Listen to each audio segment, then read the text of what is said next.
If you're the type of leader or manager who would love to delegate more, but find yourself stuck because you are focusing on all of the things that could go wrong if you do delegate, then today's episode of the Leader's Kitbag is one for you.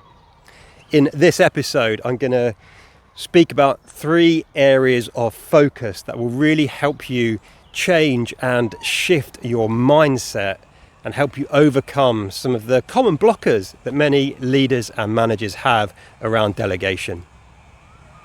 Hey, I'm Morton. I'm a leadership trainer, an executive coach, and a keynote speaker.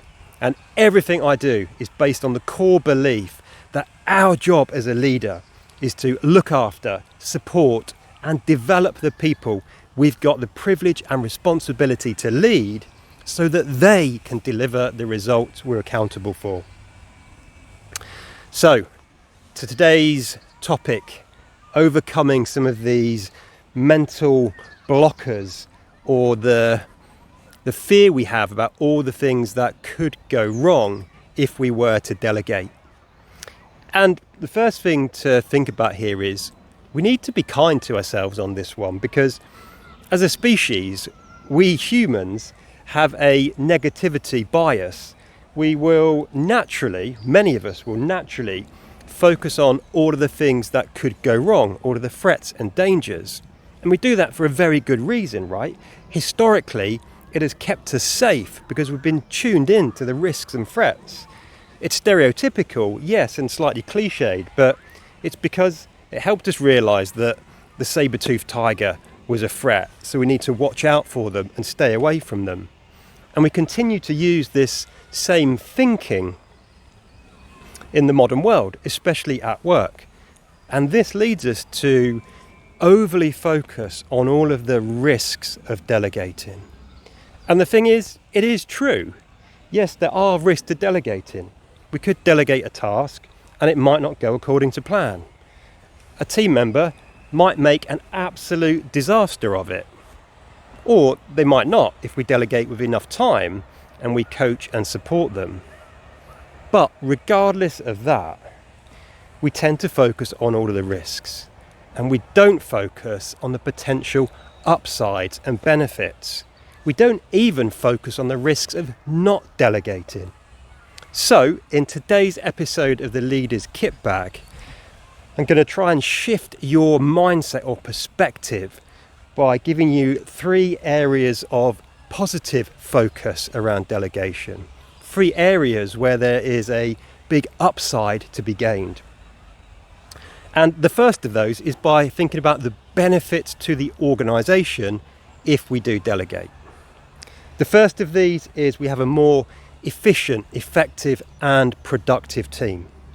By delegating, we start to remove ourselves as the blocker from our team and make them a much more high-performing team. Secondly, when we delegate, it gives us the time and space to step into leader mode more often, so we can start thinking about and working on those high-value strategic projects that are going to shift the results that the organisation we work for is looking to deliver. So the first area of focus is to just pause and think about the benefits to the organisation. The second area of focus is to stop and think about the benefits that delegation brings to our team. And there are many, but let's focus in on 2. When we delegate, it actually improves motivation. Why? Because delegation, generally, if we do it well, gives people autonomy. And we know that autonomy is one of the big motivators for most people at work. It's having a sense of freedom and choice. The second benefit of delegation for our team is it increases their skills and gives them an opportunity for growth. And we know from Maslow and his hierarchy of needs that at the top of that pyramid sits self-actualization, which is about learning, growing, and fulfilling our potential. And then the third and final area of focus to think about is the benefits for us as a leader of delegating. Now, I've already touched on the first one of these, but when we delegate, when we let go, it gives us time back in our diary. And surely that is one of the things that we want and crave the most as a leader and manager. It gives us time to stop and think, to work on those strategic projects. The other benefit is it allows us to step into leading mode more often and step out of doing mode or managing mode.